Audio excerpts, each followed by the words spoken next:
Lesson 4. Little Peachling. There lived an old woodcutter and his wife in a small village in Japan. The woodcutter cut wood in the nearby forest and sold them in the market. He didn't earn much, but whatever he did was enough for the couple. They were poor, but contented. They had only one sorrow. They had no children. They prayed to God every day to bless them with a child. One morning, the woodcutter took his axe and went to the forest as usual. His wife also went to the nearby river to wash clothes. As she was busy in her work, she saw a peach floating in the river. She picked it up and brought it home. She thought of giving it to her husband to eat when he would come. After some time, the woodcutter returned home. He was hungry. He asked his wife to give him something to eat. The good wife gave the peach to him. He was about to eat it when it split into two parts and a little baby was born into the world. The old couple was very happy. They took the babies as God's gift and brought it up as their own child. Since it was born from a peach, they named it Little Peachling. By and by, Little Peachling grew up to be a strong and brave young man.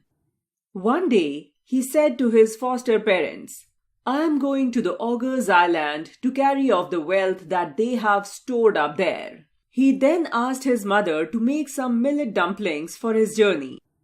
The old lady ground the millet and made some dumplings for him. Little Peachling took them in a bag and tied it around his waist. Then he took leave of the old couple and set out on his journey. On the way, he met a monkey. "Kia, kia, kia," said the monkey. "Where are you going, Peachling?" he asked.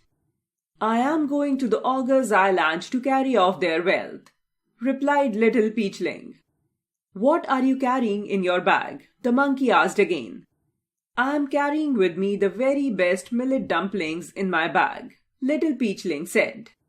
"If you give me one, I will go with you," said the monkey. So Little Peachling gave one of his dumplings to the monkeys. The monkey was very happy to get it and followed Little Peachling.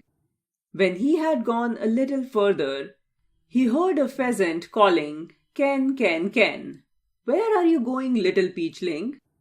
Little Peachling replied as before. The pheasant also asked what Little Peachling was carrying in his bag. When he came to know of the millet dumplings, he wished to have one.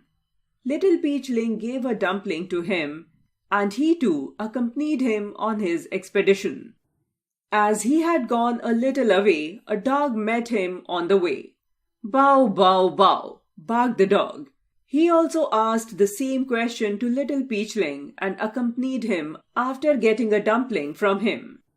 At last, they reached the Ogre's Island. There was a big castle standing before them. The pheasant flew over the castle gate while the monkey climbed over its wall. Little Peachling forced into the gate and got inside. The dog also went behind him. The ogres tried to resist, but he put up a brave fight and defeated them.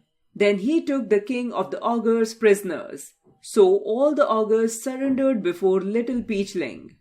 At his command, they brought out their hidden treasures.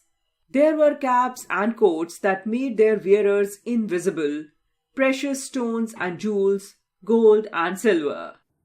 Little Peachling made a bundle of all the treasures and carried them with him. Soon he reached home laden with riches. Now his foster parents lived in peace and prosperity for the rest of their lives.